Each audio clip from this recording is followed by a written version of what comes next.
So welcome back to Pharmacist Diaries, and this is episode 4 of our entrepreneur series. So today we are talking about a transition strategy from being a pharmacist and moving into entrepreneurial life. I have Yasir Sacranie with me on the episode today. He is the CEO of MicroPharm, a specialist hospital pharmacist and a university lecturer. So let's dive in. So from my point of view, transitioning, we've talked about this in previous episodes, so if people haven't watched those, go back and listen a little bit about how we've both been navigating a transition strategy from full-time pharmacist to potentially getting to the point where we're a full-time entrepreneur. And for me, I talked a little bit about whether or not I do want to do this full-time or work part-time as a pharmacist as well. So for me, this transition has been a journey over the last 3 years, and I'm always kind of toying with the idea of when can I cut down on my work? How can I change my role as a full-time pharmacist to allow me the time? Because at the end of the day, in order to get this business up and running and to achieve all my goals within this business or passion project, as I've always called it, I need the time to create content and record podcast episodes and edit and do all my social media, etc. So one of the biggest tips that I have is that, always find a way to educate yourself within this space. So make the time to learn through reading books, or for me, like I'm a massive fan of Audible. So I've been listening to a lot of books about starting a business, how to manage your money. At the moment, I'm reading 2 Weeks Notice, which is from one of my favorite entrepreneurs, Amy Porterfield. She talks about giving 2 weeks notice in your job and leaving your full-time role and becoming an entrepreneur. And a lot of the things that she talks about there resonate so well with me, and they gave me the confidence to kind of like quit my job. So for me, educating myself with podcasts as well, like looking at what other entrepreneurs are doing within the space, and this is within pharmacy, but also outside of pharmacy, I have learned an incredible amount with regards to marketing, getting your email list up and running, and making sure that people aren't just relying on social media as you're following, and actually building that brand and getting people onto your website and getting that following and that community through an email list, and the value that that holds with building a business. Content creation and making kind of the most of your time has been a massive transition for me. And also we've started sort of bulk recording. So every month, again, it comes back to scheduling, is that I try to do back-to-back recordings on one day. So I try my best to organize 5 or 6 podcast episodes, for example, on one day. And that will give me enough content for 6 weeks. So in the background, all I need to do is editing social media, updating my website, creating my show notes, and that can be managed a little bit easier in terms of my time. Like I can do some of that on the train. I can do some of that and watching TV at the same time. I can do some of that early morning if the kids are still asleep and I get a quick hour, I can kind of smash out that work.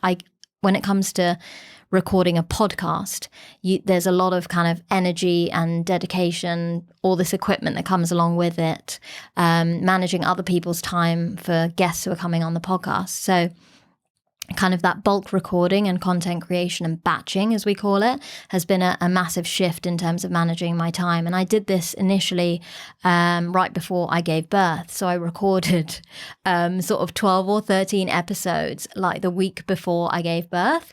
Kind of crazy, but at the same time, I was at home. I wasn't really doing much, but awaiting for this baby to arrive, and recorded multiple episodes. So then when the baby was here and I had pockets of time, I could then do all the editing in the background, and it made it a lot easier for me. So it's coming up with those ideas that allow you to manage your time and schedule your time and value the time that you're giving, to allow you to transition to an entrepreneurial journey. Maybe you could share a little bit about the strategies that you've used personally with MicroPharm that have allowed you to transition into a businessman. Hey guys, I really want to remind you about the discount code that I have for thenakedpharmacy.com. As my listeners or viewers of the podcast, you'll receive a 20% discount using the code PD20. Both myself, my husband, and my children are using the products and we're absolutely loving them. I really want to advocate for this brand because, number one, it's owned and created by a pharmacist, Kevin Levers. He has over 35 years of experience working in the industry of natural medicines and has created his own company and provided us with so many different products to support our needs. For me personally, I absolutely love their gut health products, the magnesium for my sleep, and Saffrosun Energy. Because as a mum of 2 very young children, working full time and juggling the day-to-day life that I have, I really need that extra support to keep me energized and going throughout the day. I also wanted to let you know that if you're not sure where to start with your supplement regime, Kevin has a team of multiple pharmacists that you can either contact by phone, email, or on social media to get some support on where to get started. Check out their website, thenakedpharmacy.com. Now let's get back to the episode. Yeah, absolutely. So at the start of the journey, which was about 2019, I was very much focused on if I am going to spend time to produce this educational content. There was an initial stage where I was doing it every day. So I was preparing it daily and then uploading it daily, and it was just extremely time consuming. So I completely agree with the fact that you can batch record or you can batch produce your content. So that's one thing that's very important. A lot of these platforms allow you to schedule your posts. So you can actually schedule your posts ahead of time. Just very important to timetable the time that you're actually going to spend for content creation. And you also have to have that expectation that it's going to take some time. It's going to take probably a lot more time than you actually envision. You don't just jump straight into building up a personal brand and being a content creator and then asking for people to invest in you. You have to build that trust with people. So that process of building trust can take some time. So first of all, be very clear with yourself that this is a long process. It's a marathon, not a sprint. Second is timetable that time of when you're actually going to produce that content and schedule that content as much as possible on all the platforms that you can. And the third thing is to know that it's a long process before people can have that trust to invest in you.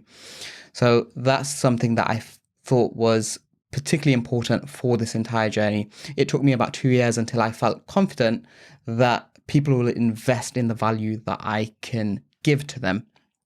So keep that in mind. Amazing. So that's kind of a really good overview. This is a nice, quick and shorty episode for us with regards to getting that transition towards a entrepreneurial journey. And watch out for episode 5, which is coming up, which is navigating the early stages of entrepreneurship. So we're going to be looking at the hurdles that we've overcome, but as well as the triumph and the celebrations along these kind of our journey and the successes that we want to share with you.